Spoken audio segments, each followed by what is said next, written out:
আসলে কেমন আছেন? আশা করি সবাই ভালো আছেন। তো আমরা আজকে দেখব কিভাবে সংখ্যা মিলিয়ে ছবি আঁকতে হয়।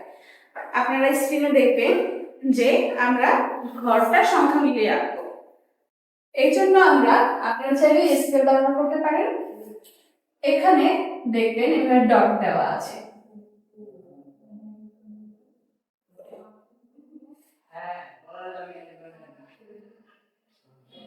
আপনাদের পরীক্ষার খাতায় এগুলো সুন্দর করে ডট দেওয়া থাকবে, সেগুলা জয়েন করতে হবে।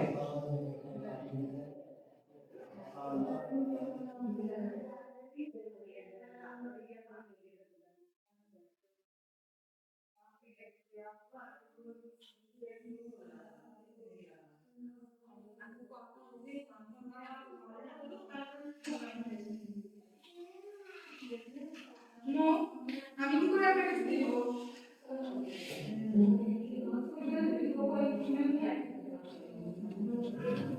পরীক্ষার খাতায় দাগগুলো থাকবে না, শুধু ডটগুলো থাকবে আর নাম্বার দেওয়া থাকবে। আপনারা নাম্বার দেখে দেখে সুন্দর করে ডটগুলো জয়েন করে দিবেন। আমি আপনাদেরকে নাম্বার এবং ডটগুলো সবই দেখিয়ে দিচ্ছি এখানে।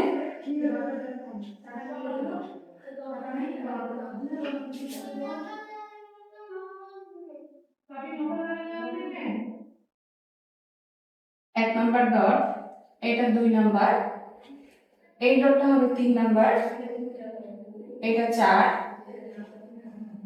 এটা 5, 6, 7, 8, এইটা 9, এই ডটটা 10, এটা 11, এটা 12। এরকম 12টা ডট দিয়ে যদি এরকম একটা রেখাচিত্রের মতো ইঙ্গিত থাকে, তাহলে আপনারা সেটাকে ঘর করবেন। এভাবে 1 থেকে 12 নাম্বার ডটটা মিলাবেন। এই সাইডগুলো সুন্দর করে মিলিয়ে যেভাবে একটা সুন্দর ঘর আঁকতে হয় আপনারা এঁকে নেবেন এবং সুন্দর করে কালার করবেন। এভাবে আপনারা পরীক্ষার যেই ডট জয়েন্ট এবং কালার দ্য পিকচার যেই কোশ্চেনটা থাকবে সেটা কমপ্লিট করবেন। তো আজকের ক্লাস এই পর্যন্ত। আল্লাহ হাফেজ।